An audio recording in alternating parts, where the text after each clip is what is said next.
right now, I want to ask this question. Do you ever think the addict is weak for not getting the help that you know that they need?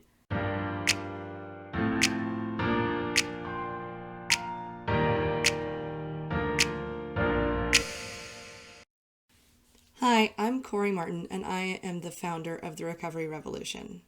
The Recovery Revolution is my mission to change the conversation around addiction from a focus on people in addiction as failures, as defective, and as fully responsible for their experiences to recognizing a more community-based approach and the fact that we as loved ones do bear a lot of responsibility for our contributions in their lives and our contributions in our own lives.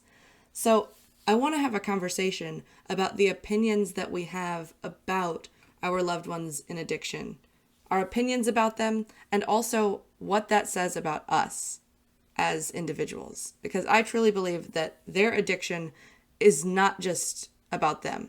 Their addiction creates situations in our lives that can bring out some of the worst in our own behavior and some things that we may not have been acknowledging about ourselves. So it's a really good opportunity to take a good hard look at ourselves, see what different ways we could improve our own behavior, see where we can bear some responsibility for maybe some times that we've shown up in ways that aren't helpful, that may make the problem even worse.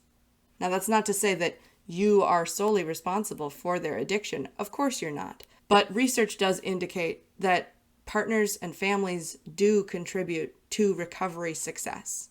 That also means that partners and families' failure to show up in the best way possible can contribute to recovery failure. And this isn't just something you find out in research. If you talk to people in addiction, especially those who have achieved successful recovery, many of them will say, yeah, sometimes my family made it way worse for me. And it would have been an easier process if they had been on board. Sometimes these people made it worse for me, and it would have been an easier process if they had not done XYZ, if they had not given me this extra stuff to deal with while I was going through something really, really hard. So right now, I want to ask this question. Do you ever think the addict is weak for not getting the help that you know that they need? Do you ever look at them and kind of judge and have a little bit of contempt for the fact that they're just not showing up in the way that you know they should? They're not taking it seriously. Maybe they said that they'd get help, and then like a week later, they're back on the whatever drug of choice that they had been engaging with. Maybe they say they'll get help, and literally that night they're getting high, and you're like, you're just not taking this seriously. You don't even care. I want you to ask yourself, just for the purpose of having some understanding for their perspective, ask yourself, how willing am I to get the same kind of help that I'm asking them to go through? Maybe you really want them to go to therapy, but ask yourself, are you in therapy? If you are, that's great. But maybe you also want them to go to rehab. And ask yourself, if there was something like that available to you, if there was a rehab designed to help you with your issues as a loved one, a partner, a family member of someone in addiction, there's a rehab where you can do all of this deep work, unpack everything that you've ever done wrong, completely make over your life inside out. Would you want to do that? Would you want to do it if it separated you from your job, from your friends, your family, from everything that you're comfortable with about yourself? If it had you dig out your very personality from the root, would that be fun? Would that sound like something you'd be like, yes, sign me up? Probably not. The way that rehabs are currently structured are really not always a fun, safe, healthy environment. Sometimes they can be re-traumatizing. Sometimes they can contribute to relapse. That's something people don't want to talk about. Not all rehabs are created equally. And your loved one in addiction is very aware of that. Because if they have an addiction, likely many of their friends do.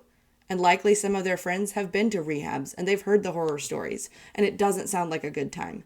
It doesn't sound like a kumbaya circle where everyone is healing and it's beautiful. So ask yourself, if there was a program, if there was something I could join that would actually put me through the same experiences in a healthy way, in a safe way, in a trauma-informed environment where I could work on all of these issues so that I could understand the depth of change that I'm asking them to go through, would I want to do that? And if the answer is yes, I actually created such a program. The Recovery Revolution has a 6-month recovery program for partners and families called Heal for Real. It's all online. It's all self-paced. If you want to do it in 3 months, you can. If you want to do it in the 6 months that it's designed to be done in, you can do that too. But it puts you through the same kind of process, but from your perspective, that your loved one would be going through if they went to rehab. Now, I've had many people in this program who have partners who are still struggling with addiction. I've had people in this program who, through working this program, they're able to help their partners get recovery as well. They're able to lead that path by saying, look, I understand what you're going through. I now get why this is not fun. I get why this is scary and hard, because I'm doing something that's also been scary and hard, but so worth it, so rewarding, and has actually really helped me. If you want to learn more about the Heal for Real program, or if you want to just have a conversation with me and find out whether or not something like that would be right for you, go to therecoveryrevolution.com and click on offerings, and that's going to show you all the different Recovery Revolution programs. You can also join workshops there. We have a pay what you can workshop called Our Role in Recovery, and that's a really good first start option if you're not really sure where to start, but you know you need some help. So head over to therecoveryrevolution.com. Let's get connected. Let's see how I can help you. Or if you need to join a community and connect with other people in your situation, we can do that too.